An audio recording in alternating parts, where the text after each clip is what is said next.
Brother lads, welcome back to the Kosi Arsenal podcast. My name is Kosi. Welcome back to brand new video. Now, Arsenal are preparing to sell Gabriel Jesus according to sources, and we want to bring in a number 9, a versatile number 9. We're looking at Marcus Rashford, but we're also looking at Viktor GYOKERES according to Fabrizio Romano. He is a player we like. So in this video, I'm going to be diving into Viktor GYOKERES. The big topic is, should Arsenal sell Gabriel Jesus? Obviously, he's one of those entertaining forwards for me, but his productivity is a little bit down, right? So should we sell Gabriel Jesus? Let me know in the comment box below. And Viktor GYOKERES, is he the striker that you think Arsenal should be signing in this summer? Is he the name that comes to your mind when it comes to that super number 9 that could actually take Arsenal to the next level? Obviously, like I said, Marcus Rashford is a player Arsenal are looking at. Earlier on today, Fabrizio Romano has been talking about Benjamin Sesko, and he said Chelsea loves Sesko, but also Arsenal appreciates Sesko as well. He's a talent that Arsenal and Chelsea have followed for quite some time, so there won't be a surprise if Arsenal go in to sign Benjamin Sesko. So we are talking strikers: Benjamin Sesko, Viktor GYOKERES, Gabriel Jesus, and of course the big man himself, Marcus Rashford. Could Mikel Arteta be the guy that turns the career of Marcus Rashford around at Arsenal? I want your thoughts, I want your opinions right in the comment box below. Hit the like button, subscribe to the channel as well.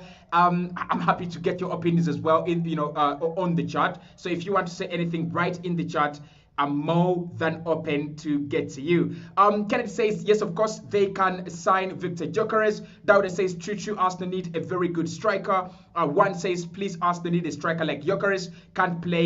He can play right and left as well. And then, of course, Anayo says, I'm good with selling Gabriel Jesus and bringing in Viktor GYOKERES, right? So let's start off with that big one, right? Let's start off with the big story of Arsenal being open to sell Gabriel Jesus. Honestly, I'm one of the people who have said this before, that if Arsenal want to upgrade on their striking line, we can.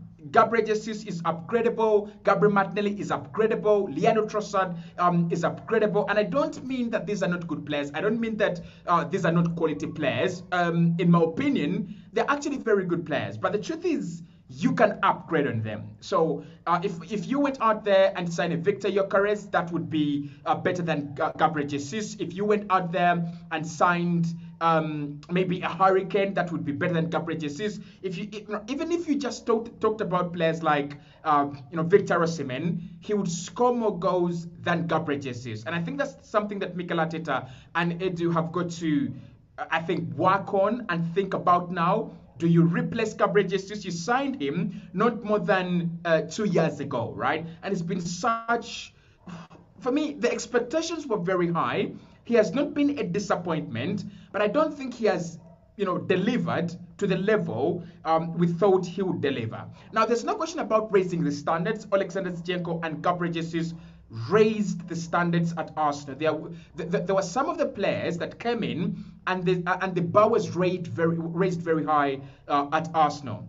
When they came in last summer, but one, we challenged for the title. We went toe-to-toe against Manchester City, and you can't blame Alexander Zinchenko for not winning the title. You can't blame you can't blame Jesus for not winning the title. We were just not ready, right? The whole team was not ready. We didn't have a player like Declan Rice in that team. You didn't have a reliable, forward like Kai Havertz. He's more reliable, he's always there, he's playing more games and more minutes in this Arsenal team. So, and the team emotionally was not yet mature. It was the youngest team in the Premier League. So for it to go against Manchester City, I think Alexander Zinchenko and Gabriel Jesus really did a very good job.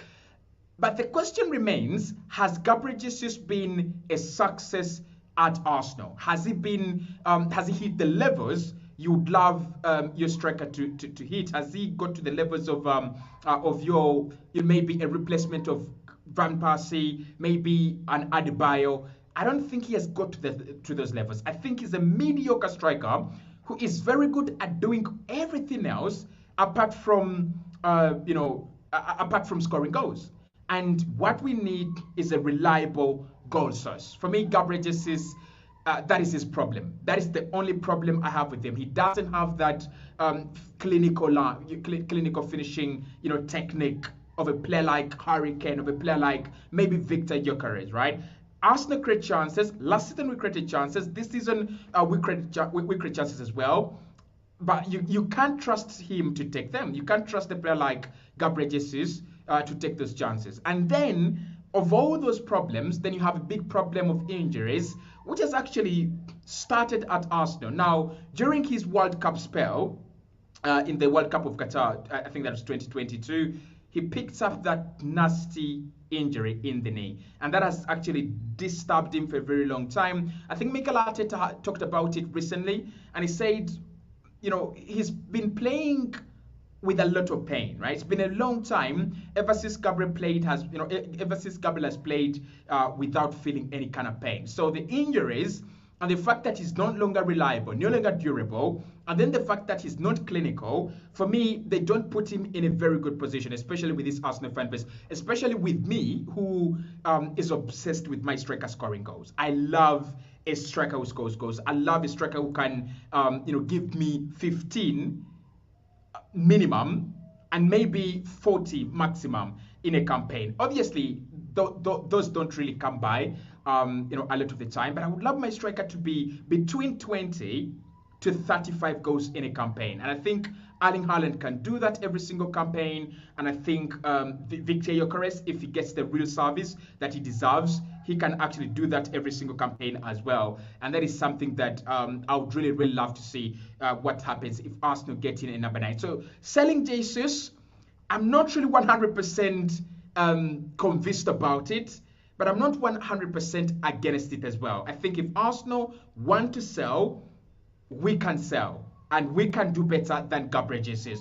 Asadi says Victor can take Arsenal to the next level. Stephen says, I believe all the attackers we have are better than Rashford, so why go for him? We'll talk about Marcus Rashford in a minute. Anaya says he's okay with selling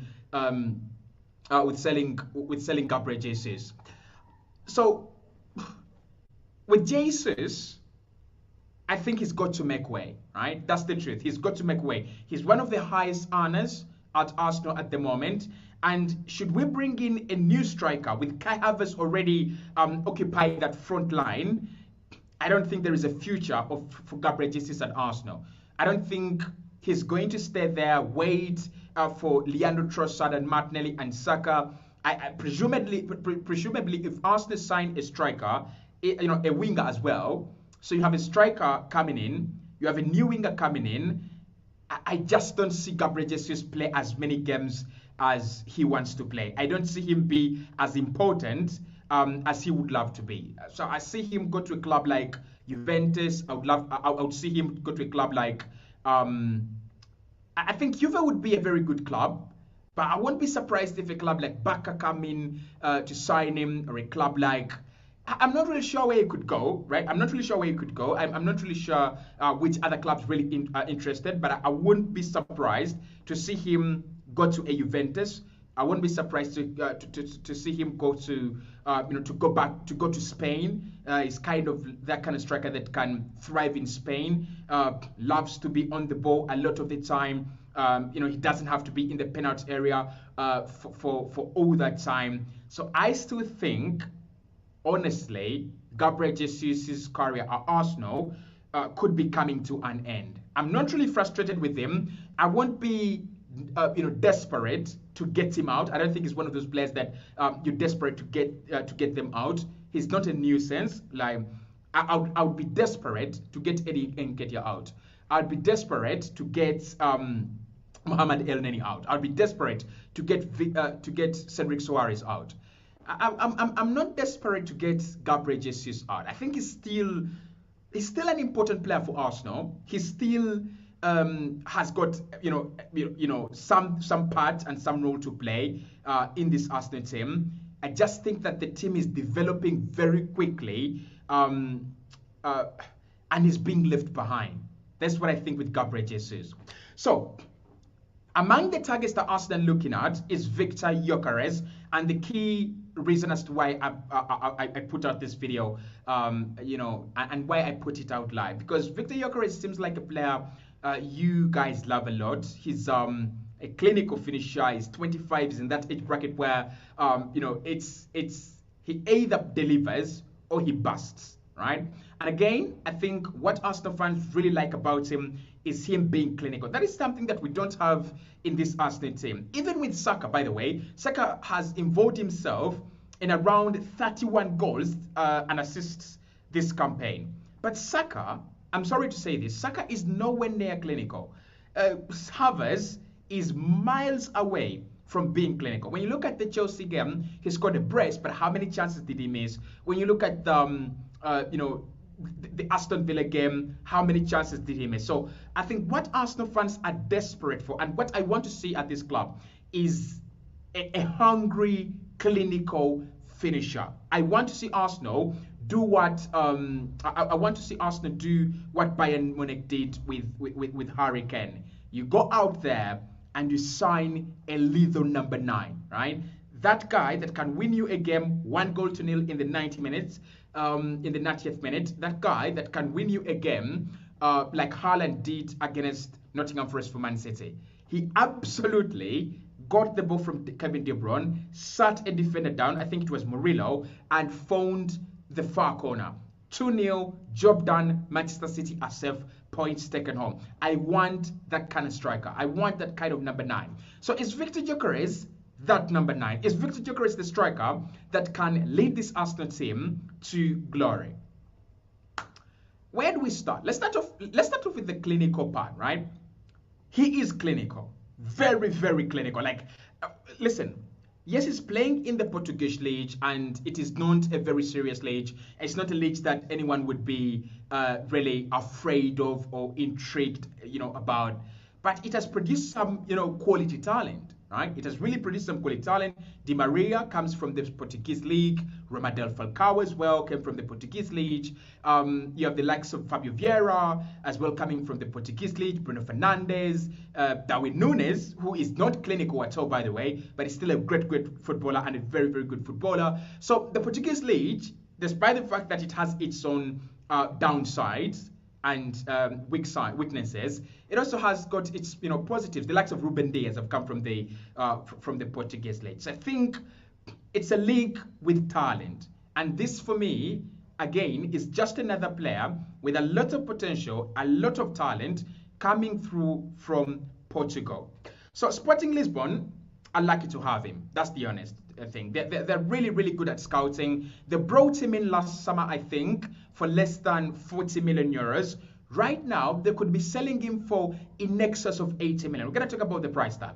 But he is a clinical player, and that is reason number 1 why I think and why I back him to be Arsenal's next number 9, right? He is very clinical. When I look at the strikers, other strikers, I don't think, by the way, I want your thoughts on this. I don't think Victor Osimhen is clinical. I just don't think he's very clinical like a player like Gyökeres. Because I've watched Osimhen longer than Viktor GYOKERES. So with Viktor GYOKERES, I cannot 100% say I've watched him for a very long time. But with Osimhen, I've watched him for a long period of time, right? And I don't think Osimhen is really clinical. I don't think he's that kind of guy that gets 3 chances and buries 2. I think Osimhen is the guy that gets 3 chances and buries 1.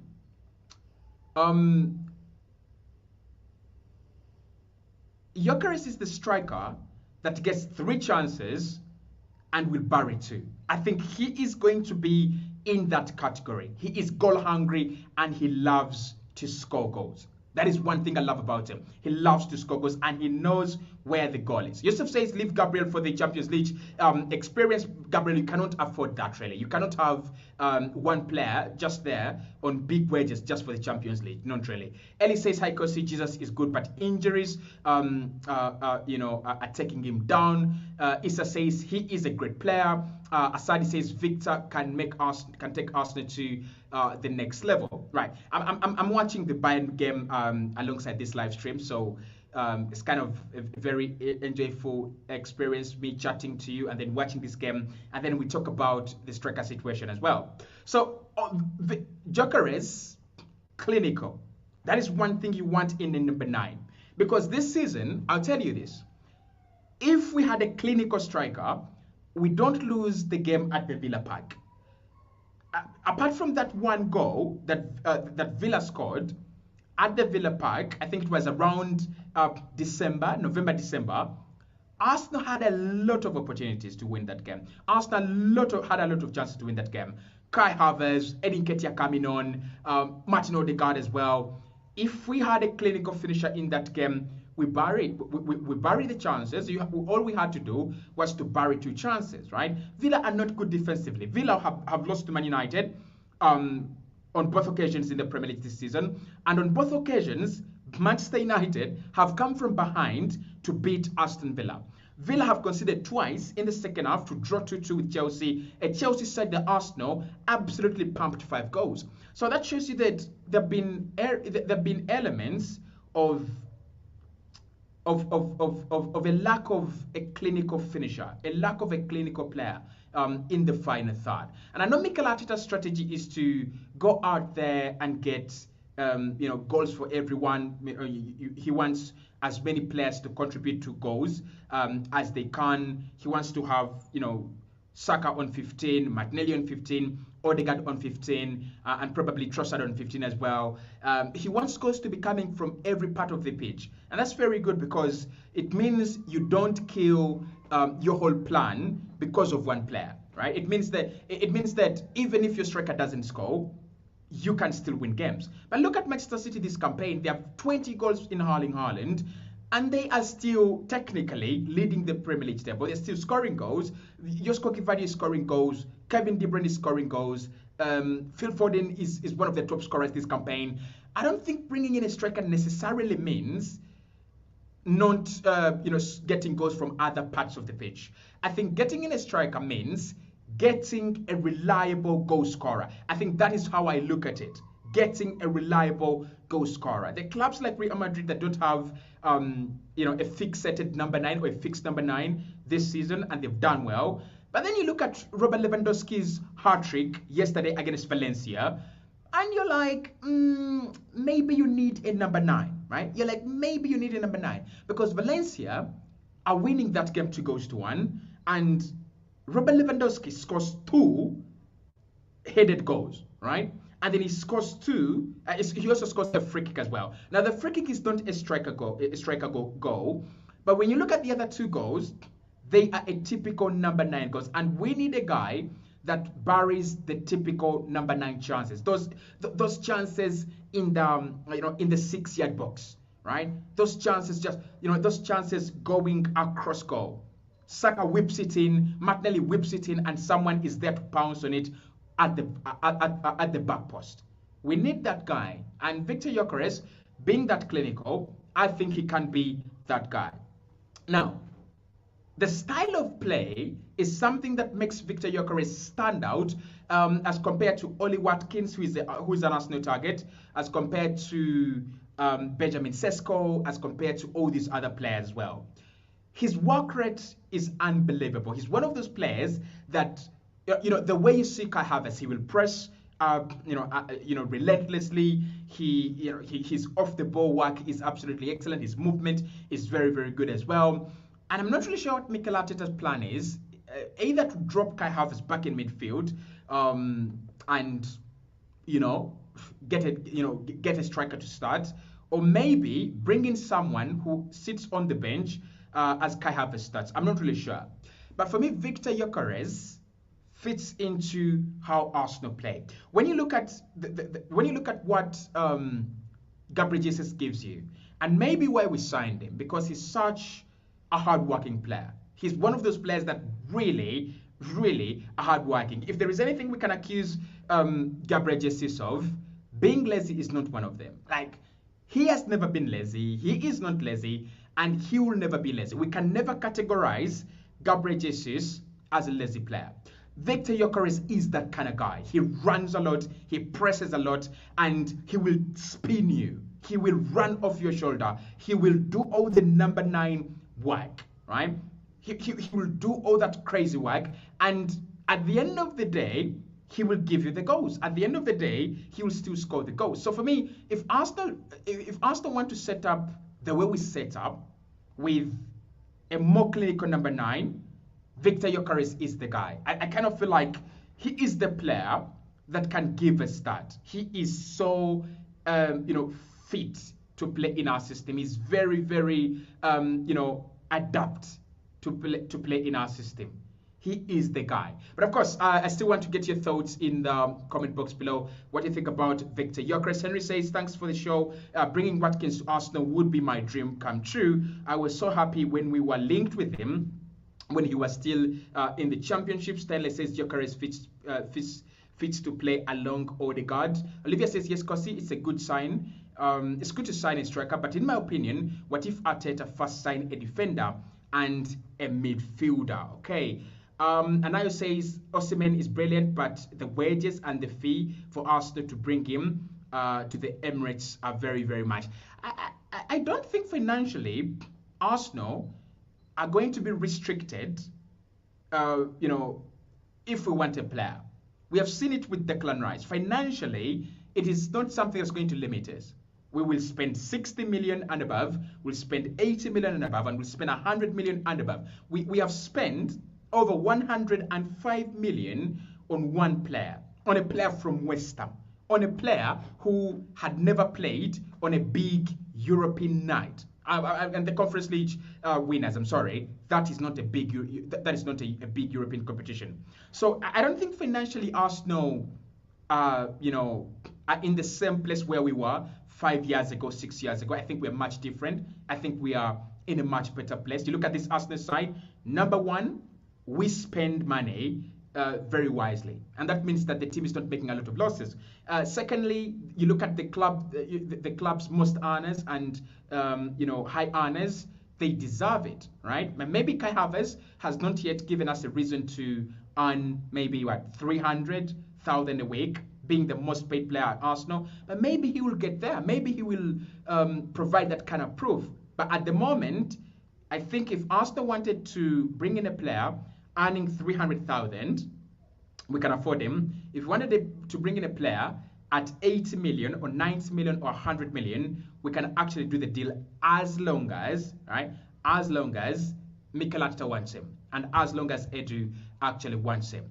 So, and again, if you compare the two players, Viktor GYOKERES has a release clause of around 80 million pounds and Victor Osimhen has a release clause of around 100 million pounds.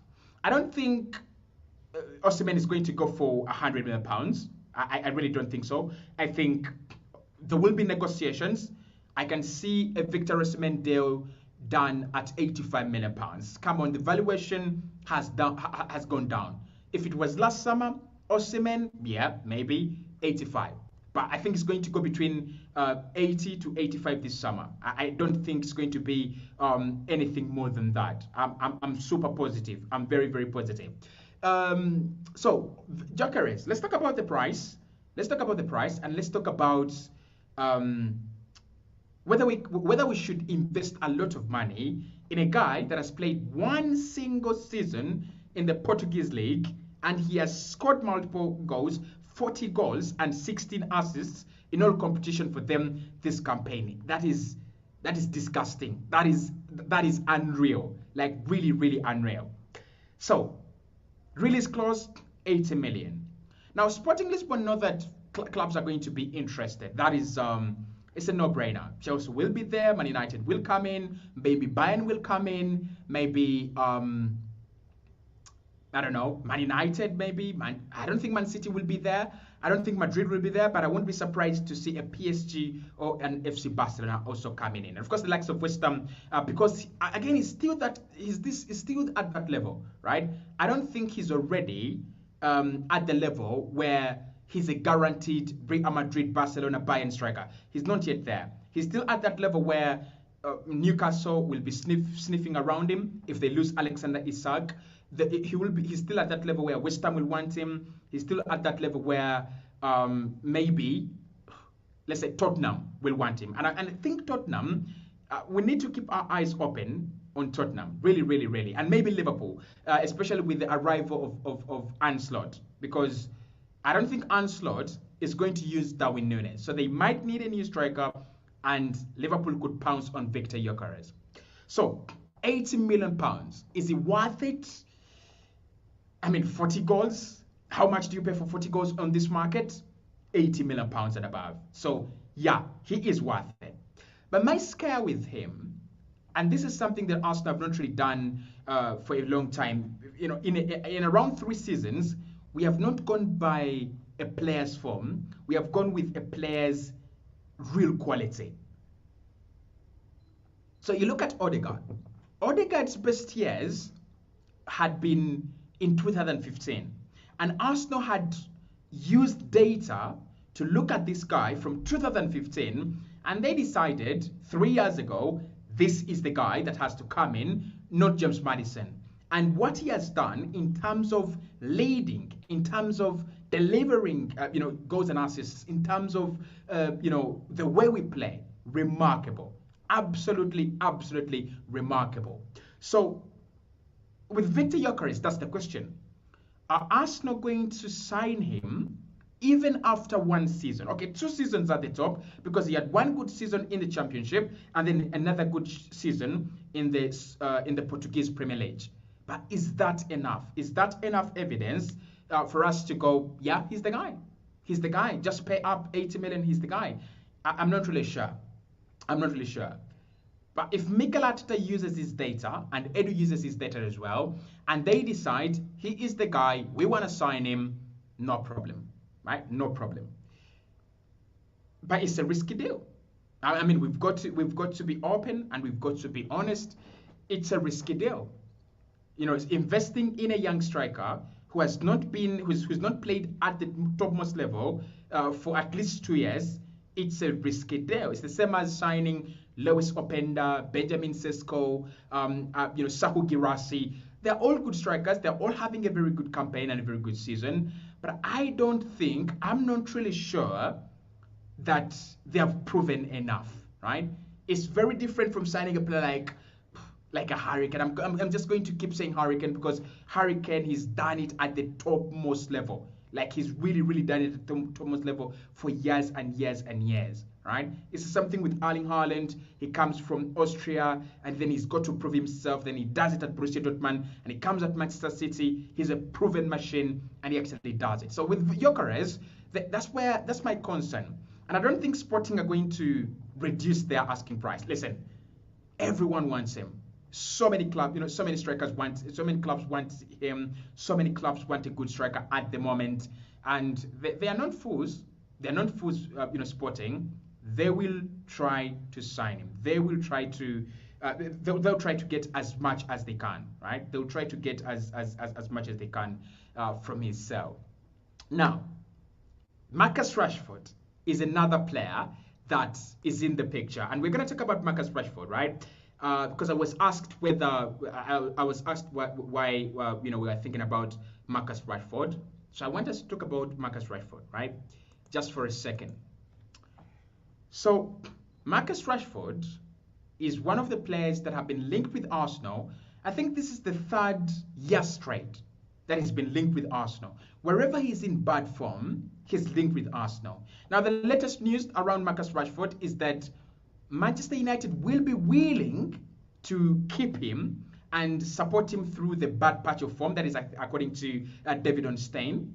But they're also saying that if big offers, significant offers come in, Marcus Rashford is going to be sold, right? This article here is an article I've been looking at and I want to share with you. It comes in from the Highbury headlines, and they're saying that Arsenal are looking to sell Gabriel Jesus in the summer. Arsenal want to sign a new forward who can press and bring others into play. Mikel Arteta believes he can turn Marcus Rashford into an elite striker. So Marcus Rashford, one player to look out for. Is he a guy that, when you look at him and you look at his style of play and you look at what he does, is he a player that has got the skill set to benefit this Arsenal side? I mean, we've got to be honest. He is inconsistent, right? He is inconsistent, but when he delivers, he delivers. When it rains, it pours. Last campaign after the World Cup, one of the best in Europe. This campaign, first half of the campaign and second half of the campaign, one of the worst players your team could ever have. And that's my problem with Marcus Rashford. And I've already said it that whatever happens with Marcus Rashford, if he doesn't become consistent, he will never, ever be anywhere near Kylian Mbappe. He will never, ever be anywhere near the likes of Rodrigo, the likes of Saka, the likes of Phil Foden, the likes of Harry Kane. Because what those players I've just mentioned have, and why all of them, for me, are Ballon d'Or material, maybe apart from Robert Lewandowski right now, because he's getting older and older. And of course, Robert Lewandowski is Ballon d'Or material. The only reason Marcus Rashford does not fit into those players, he is not consistent. That is the only thing. That guy is as inconsistent as I am on this channel. We've got to be honest. We've got to talk about it. He's as inconsistent as I am on this channel. He only delivers when he wants, right? He doesn't have the discipline. So for me, if that is the player that Mikel Arteta wants to bring in, I have questions, right? I really, really do have questions. He's a player that has attitude problems. He's a player that has,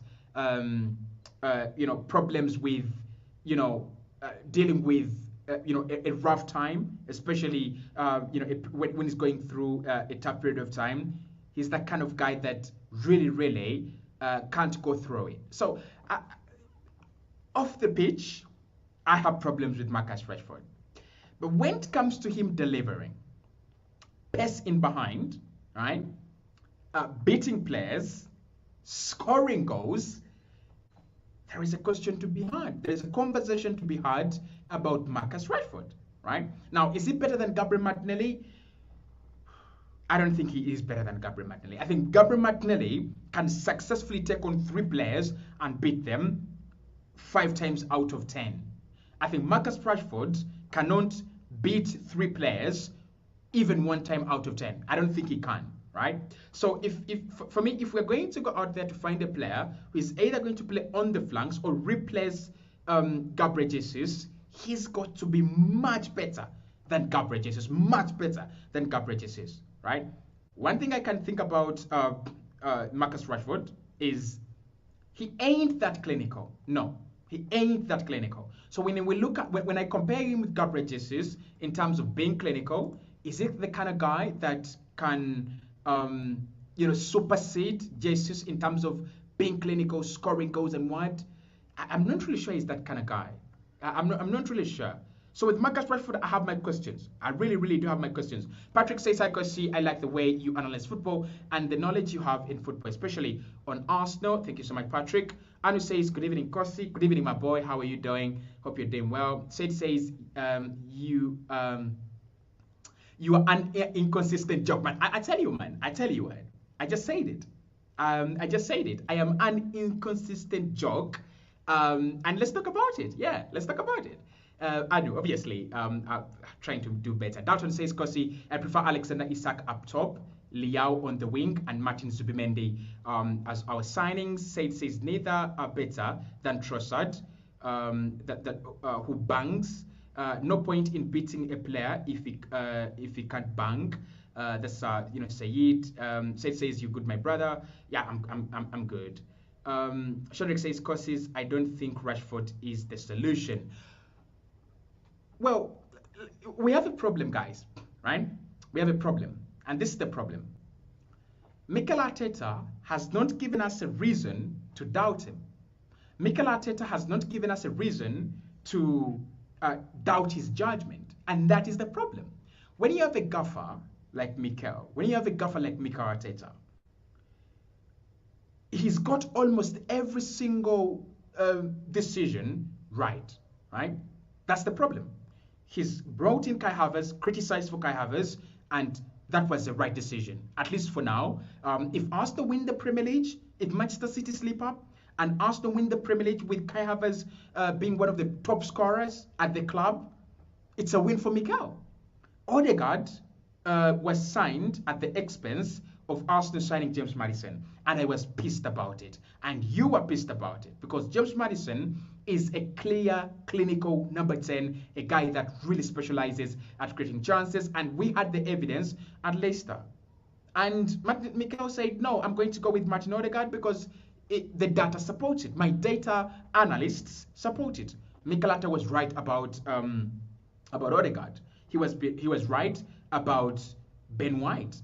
He was right about Declan Rice and their 100 million. He was right about David Raya. He was right about so many other players as well. So it's difficult for us to go, don't give Mikel Arteta a chance to sign Marcus Rashford. You've got to give him a chance because he's got many decisions spot on. He's got many decisions right?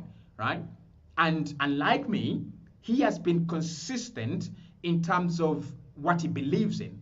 And what he believes in has taken Arsenal to the level where we are now. In my opinion, it's the reason Mikel is the reason as to why Arsenal are where we are. Obviously, you have Edu, you have the fans, you have the backing from the Cronkies, but Mikel Arteta in the market is brave. He's not afraid to say, I know this guy is not in form. I know this guy has not delivered for 3 years, but I am sure he can deliver. I am sure he is the quality that we need, right? So with Marcus Rashford, there is a player in there. Is it the solution to Arsenal problems? I am not really sure. I'm not really sure. He's not a Vinicius Junior, because if you gave us Vinicius Junior, different kind of quality. He's not Rodrigo, because Rodrigo is this kind of Mo Salah-esque player. Plays on the wing, scores a lot of goals, right? He's that kind of guy. He's that kind of player. So Rashford is none of them. He is not Anthony Gordon, because Anthony Gordon is direct.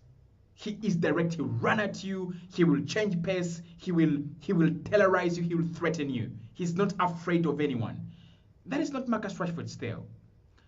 What Marcus Rashford has is when he's in his drive and he is full of confidence, right? When he's in his drive and he is full of confidence, he is a deadly player. Deadly player. And Arsenal can testify to that, and all these clubs, can testify to that last campaign. He will score for you, you score one goal that you don't even expect for him to score. He will take on any player in the world, and he will try to beat them. But that is so inconsistent. Like we see that a very few times, right? So he's not that kind of guy that is reliable. He's not. I'm not really sure he's the solution, honestly. Like, if anyone has doubts on Marcus Rashford, that's me. But the one person I don't have doubts in is Mikel Arteta. So if Mikel wants him, and he believes in him, and he believes he can turn his career around, I would give him a chance, right? I would give him a chance. I don't think it's going to become Kylian Mbappe. No, I don't think it's going to become Kylian Mbappe. But I would give him a chance. I would really give him a chance. Now, if you talk about players like Rafael Leao, I think it was someone talked about Rafael Leao in the chat. I think with Rafael Leao, again, consistent winger, consistent goal scorer. That is the guy he is. Mohammed says, Kossis, we need a better striker at the Emirates. Big up to Mohammed. Boaz says, Kossi Rashford can't fit in Arsenal's first 11. Listen. Let's run the clip back. What was Arsenal's starting 11 last year? We had Ramsdale in goal. We had Gabriel and Saliba at centre-back. We had Ben White and Alexander Zinchenko at full-back. In midfield, we had Partey, Odegaard, and Xhaka, right? Up top, we had Jesus, who was at times replaced by Eddie Nketiah. We also had Martinelli and Saka. Now, Jesus scored 11 goals, Saka scored 14, and Martinelli scored 15. Where in that lineup does Kai Havertz fit in from Chelsea? Nowhere. Like, you look at Gabriel Jesus, he has an injured season, a season where he's been injured, and he has scored 11 goals. So that he's promising to score double that if he can stay fit.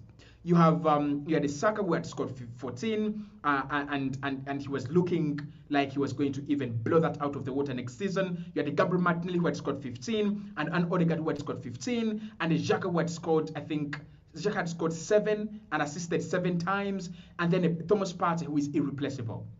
We all never thought that time will reach when Kai Havertz is the dependable guy, right? So I think with Marcus Rashford, it's kind of the same thing.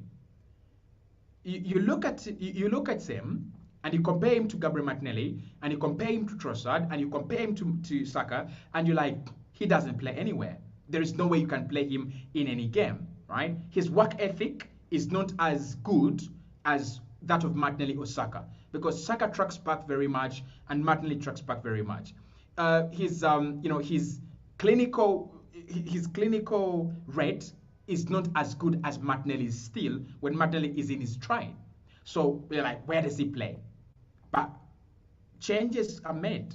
Mikel Arteta can decide that Marcus Rashford is going to be our right winger or left winger, and then all of a sudden, boom, bang, he is he becomes the quality player that we never knew, right? And I still think that Mikel is not 100% sure of who must play at left wing. We are very clear that Saka plays at right wing, right? We are very clear of that. But I don't think Mikel Arteta is 100% sure of Gabriel Martinelli. And this is really stupid, because he's a player that really delivered this last campaign. And he's a player who has, again, this campaign not really been bad, but there's been a fall off, right? So I'm thinking Arsenal are going to sign another player to replace Gabriel Martinelli on the left wing. You can't rely on Leandro Trossard. He's getting older. He doesn't have the legs. But I also don't think that Trossard is the kind of player that Mikel Arteta would want to start in each and every game. So I'm thinking Rashford could be coming, if he comes in, obviously, could be coming in to play at left wing. Remember, he is right-footed, so we're playing with inverted wingers. He loves to cut inside onto his strong right foot. I think that's what Mikel Arteta says. I don't know. I think that's what he says. Yeah, at the moment, I will agree. He doesn't get into Arsenal starting 11, but there's no guarantees again. Yeah, there's no guarantees. Said says these days the striker is wide forward. Yeah, basically. You think about how football is evolving. You think about how Mikel Arteta wants to set up. He would prefer the right-hand side to create chances, and those chances will be fished off by the players on the left, on the left-hand side. So I won't be surprised to see Rashford come in and he dominates the goals. I wouldn't be surprised still. But listen, it's still a very, very long, long way out. Still a very long way out. Arteta knows more than you, Mohammed. Mohammed, you said don't sign Havertz. I mean, many of us said, we shouldn't sign Havertz, but turned out to be, a good player for us. But what says the problem with him, he doesn't track back. Listen, I think when a manager signs a player, he knows his strengths, he knows his weaknesses as well. And I'm really convinced that Mikel Arteta is well aware of the strengths and weaknesses of Marcus Rashford. He knows that he's a lazy winger. He doesn't want to track back. He knows that he's an inconsistent performer, a player who doesn't, who can't give you 5 seasons at the top at the moment. And maybe for Mikel Arteta, he sees himself as the manager, as the gaffer that turns Marcus Rashford around. Now, that is not easy, right? That is not easy. But maybe Mikel Arteta believes in himself as the man that can turn Marcus Rashford's career around. Look at Gabriel Martinelli. Martinelli this season has not really been disturbed by injuries, by the way, even last campaign. But one of Martinelli's biggest problems was injuries, like he couldn't stay fit. Now, when we talk about Martinelli and injuries, yeah, he does pick them up, but not so many times, right? Not so many times. So for me, I think Mikel sees something, and he sees the weaknesses, and he says, I can fix these weaknesses. And I think he sees the laziness and not wanting to track back, and he says, I can fix this, right? Maybe he's going to create a situation, or he's going to create a scenario where Marcus Rashford doesn't have to track back. And that is something that he can do. And we've seen managers do such kind of systems where one player doesn't really have to track back. If he doesn't have to, the team sets up in a way that allows him to stay high up the pitch. Because imagine having Marcus Rashford's pace high up the pitch. That would be something interesting. Saka is quick, like really, really quick. But I don't think Saka is quick and quicker than Rashford. Let me know in the comment box below. You've seen both of them. Let me know what you think. I don't think he's quicker than Rashford, especially on a counter attack. So maybe Mikel Arteta wants someone to inspire his counter attacks. Maybe he's looking at Marcus Rashford as a player that could play for us in games like maybe against Bayern, where you have to sit in and you trust that one player to run the full length of the pitch and finish off the chance. Maybe that's what he's looking at. I'm not really sure what he says the name, honestly. I'm not really sure. I'm not here to do PR for Mikel Arteta. I'm here to deliver my opinion to you and to deliver the news to you and get your opinions and make sure that each of us has a voice on this podcast. And I think I've done that very well so far. I mean, let me know if I'm not. Dalton says Rashford can score 20 plus goals in a season when he has good facilitators. Dalton, I will agree with that partially, and I'll partially disagree. Why I partially disagree with that is, listen, he's got Bruno Fernandes. Ever since Bruno Fernandes stepped into the Premier League, he's been one of the best chance creators in the Premier League. He's one of the best facilitators in the Premier League. The only player that has come close to Bruno Fernandes's, facilitation rate and record has been Kevin De Bruyne. So when we talk about Marcus Rashford not scoring goals, it's not about the facilitation. And of course, we know that last season, the facilitation was there and still Marcus Rashford scored the goals. This season, even in games where he's got the facilitation, he has failed to score the goals. For me, I think with Marcus Rashford, there is a lot. Yeah, there's a lot to solve for him to become a top player. Good talent, extraordinary talent, but there is a lot for him to work on. There's a lot for him to solve if he's going to become a top level player. His attitude, his work rate, his willingness to run, his the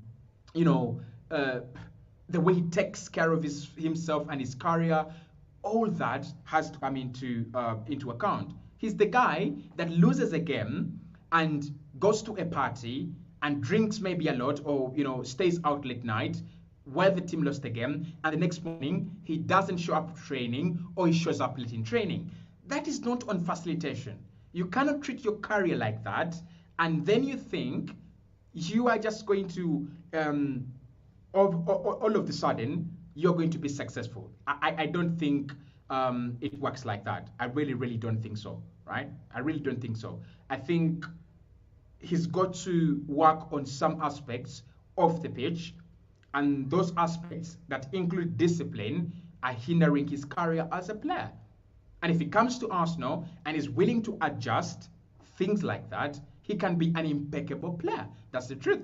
Because you look at the successful players, Ronaldo, Messi, the way they take care of their bodies, the way they take care of their time, all the things they do. Just you've got to have the discipline, and you also have to be in order. I don't think Mikel believes that Marcus Rashford is in order. I don't think Mikel believes that Marcus Rashford is being hindered by only facilitation. He knows that there are other things that have to be worked on for Marcus Rashford to become a top player. I'll give an example of Jack Wilshere. Wilshere was a top player, like top talent. Maybe not top player, but top talent, right? But Jack Wilshere, one of the things that hindered his career were, cigarettes, like smoking in the bathrooms, lack of discipline, things like that, and then injuries, obviously, right? So for me, it's about time Marcus Rashford focused on his career. It's as simple as that. Nelson says, I would love Rashford to move to our team if he becomes cheaper, even less than 40 million. I don't think Manchester United are going to give him to you for 40 million. I don't think so. How much would I be willing to spend on Marcus Rashford? This is what I'm going to say. It might be a little bit stupid, but I'm going to say this. 60 to 65 million. If we can do a deal for him between 60 to 70 million, I'll take him.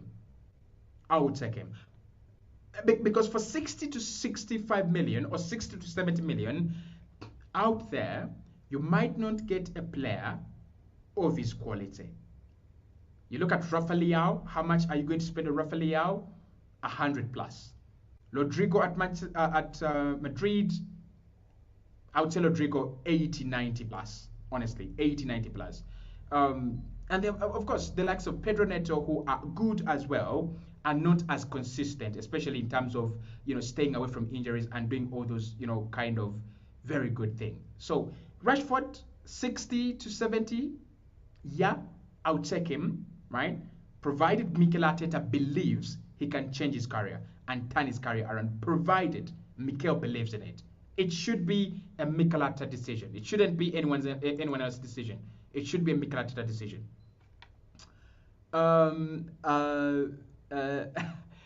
Sage says 50 million plus, coupons. Yeah, you could give them coupons for, free food.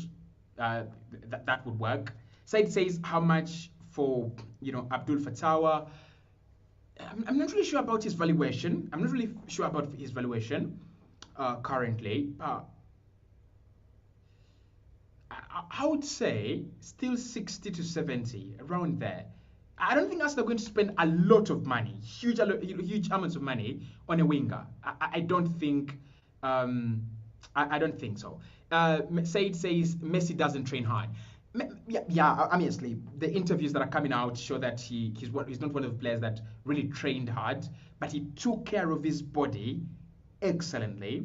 And again, he's one of those players that were really in excellent discipline all the time. Unless we're not receiving controversy theories about Messi's discipline. And discipline works like 90% to success, like 90%, 10% talent, 90% hard work and discipline. And you might say, he didn't train hard, but he was a really disciplined player, like really, really disciplined player. And that kept him at the top level for 20 years, 25 years, just at the top level, playing football, consistently. There was no day where Messi was unavailable to play because he had drunk a lot. There was no day like that, right? And I think that is something that that is something that young players like Marcus Rashford have got to understand in order for them to take care of their their careers in terms of in terms of discipline as well. Okay, let's see. That's what you're saying. To me, 50 is okay, says Hamed. 50 is okay. Said says much like Zaha versus Pepe. Much more like that. Okay, Emmanuel says, Kossi, we need Rodrigo from Real Madrid, not Rashford. I have followed the story of Rodrigo. Rodrigo is not just a Madrid player. Rodrigo breathes and he leaves Real Madrid. I don't think Rodrigo is going to walk away from Real Madrid this summer. I'm actually watching the Madrid game right now, and I still look at him, and he's such a key player in the club. Now, there is this thinking that when they get Kylian Mbappe, Rodrigo will leave. I don't believe that. I really don't believe that. I don't see why Rodrigo has to leave the team because Kylian Mbappe is coming. No. Kylian Mbappe could become a third piece in that front line. Jude Bellingham could withdraw a little bit further back into that number 8 role that we all know he loves very much, and then you could have Tchouaméni or in the number 6. So I think Rodrigo is a no-go zone for me. And even if Arsenal wanted to sign Rodrigo, it's 100 million plus. I don't think it would be. Yeah, I mean you would get him for maybe 80 to 85, but I still think Madrid will be looking for 100 million. He's an important player and he's having a very, very, very good season. Very good season, right? Very, very good season. So no, I like him. I really do. I don't think we will get him, right? I don't think we'll get him, Rodrigo. Rafael seems like the easier target. Just signed a new deal like 1 year ago, but he is the player that I think would suit much better in terms of Arsenal. You get Rafael, you have a player, you have a good player, right? But it's also a doable deal. It's also doable. I think trying to get Rodrigo would be a wastage of time. Cost 70 for Marcus Rashford is too much. Patrick says, if our budget is not tight, let's go for Rashford. That's Patrick. Nelson says, but how much is the asking price of Rashford, or not yet known? It's not yet known. It's not yet known. Man United want to keep him, obviously. Bayern have scored. It's 1-1 now. Man United want to keep Rashford at the moment, but